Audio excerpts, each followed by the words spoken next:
And I actually truly believe that crypto was created to be, number one, a sweepstakes. Okay. A sweepstakes distracts people. People are so excited about their crypto that they have on their wallet.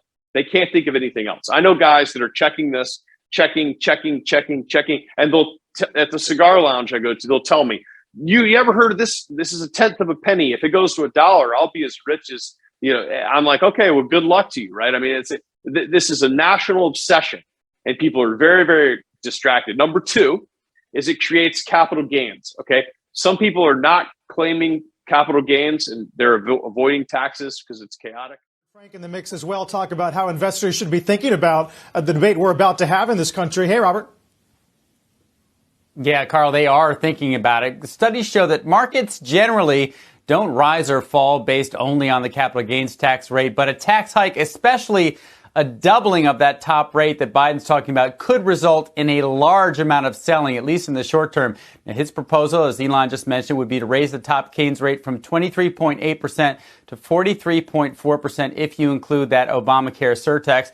That would be the first time that capital is actually taxed higher than ordinary income. So who is most affected? Well, it only applies to a very small slice of people with 1 million or more in income. So that's about the top 0.3%, around 500,000 tax filers.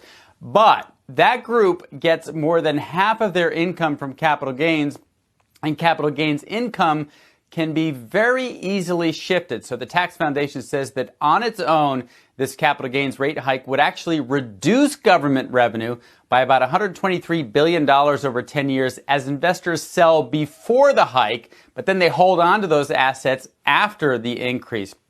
And the top 1% also owns more than half of individually held stocks. So their sales, as we got a taste of yesterday, can have an outsized impact on the market, even though it's a very small group. Now, the combined state and federal taxes would be a record in very high tax states. Let's look at California. If you're a wealthy tech founder or executive, and let's say you sell some stock, you would pay a combined rate of 56.7%.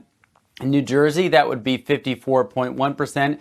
And in New York City, the top combined tax rate on capital gains would be 58.2%. Guys, I was looking at the composition of those 500,000 taxpayers, and about half of them are in 4 high tax states: New York, California, New Jersey, and Connecticut. So that's why those very high rates in those high tax states would be relevant, because so many of this group, and it is a small group, would be paying those rates. Guys? Yeah, I mean, Robert, we're so focused on the impact to the markets, or maybe perhaps potentially lack of impact, just looking back over history. But I mean, it's also important, maybe more important, arguably, from an economic perspective, when you talk about business creation, business investment, other means of funding, real estate, something I know you cover very closely as well. I guess, what are you hearing from some of your sources in some of these other asset classes, in some of these other industries? Yeah, it's such a great point, Morgan, because we look at this group and say, well, it's only a small number of rich people affected, and we sort of have a mental picture of that group being sort of billionaire rentiers, right? But many of the people who are in that million-plus group are only what they call one-time wonders or one-hit wonders. So it is people that got a one-time sale of a business that they spent their life building, and then they sold, let's say, for $2 million.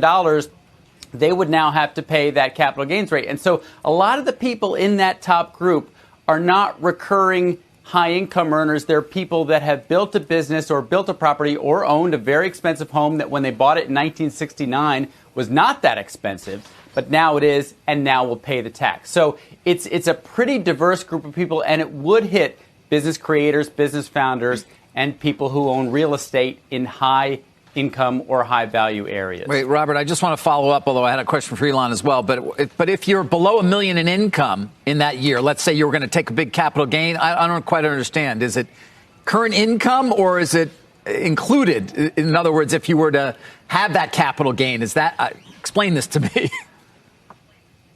Well, it's an important question. We haven't gotten real clarity on this from the Biden administration. Elon can talk to this. But as it's written, if you have income of $1 million or more in that tax year, you pay a capital gains rate on the capital gain of will be Got it. 43.4%. Right. And so yes, it's not recurring every year. It's in that tax year. If you sell a business, that's when you pay then you're that above rate. the threshold. Okay, I just wanted to make sure it wasn't specific to Elon. What about the political side of this? I mean, we heard from Kevin Brady during your piece, but really it's going to be within the Democrats themselves who have to sort of kind of get this together, isn't it? Given there is some division within the party itself about exactly where they want to go on taxes.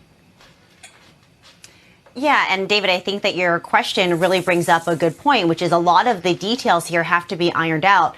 Sort of different tax foundations, tax analysts have modeled this in different ways and come up with different estimates of how much this is going to raise. So I think the important thing to pay attention to here is that there are a number of different levers that lawmakers can pull. It is possible that the top income rate goes up to 39.6%, but that the capital gains rate goes higher, but maybe not quite that high. It's also possible that they look at what happens to that 3.8% Obamacare surcharge. It's likely to stay in place, but maybe that comes up for discussion as well. So these are all sort of moving parts that lawmakers are going to have to add together, because the ultimate goal here is not just to make the tax code fairer, though obviously they will say that is an important philosophical goal, but they also have to pay for their spending plan. So the size of the spending plan, how much of it they want to offset and pay for, how much they're willing to add to the deficit, all of those are going to be important considerations in where the numbers finally land.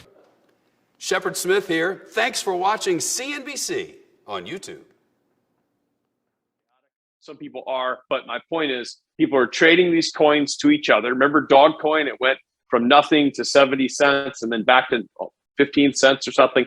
There's people all along the way that are buying and selling, and they're making money. They're spending that money. They're paying tax on that money. And number three, it gets everybody used to the idea that money can exist on the computer and on your phone and not in your hand. Okay, so crypto does those three things. And I think the powers that be don't care how big and how hot that market gets, is that ultimately when it ends in the introduction of FedCoin. Those bankers into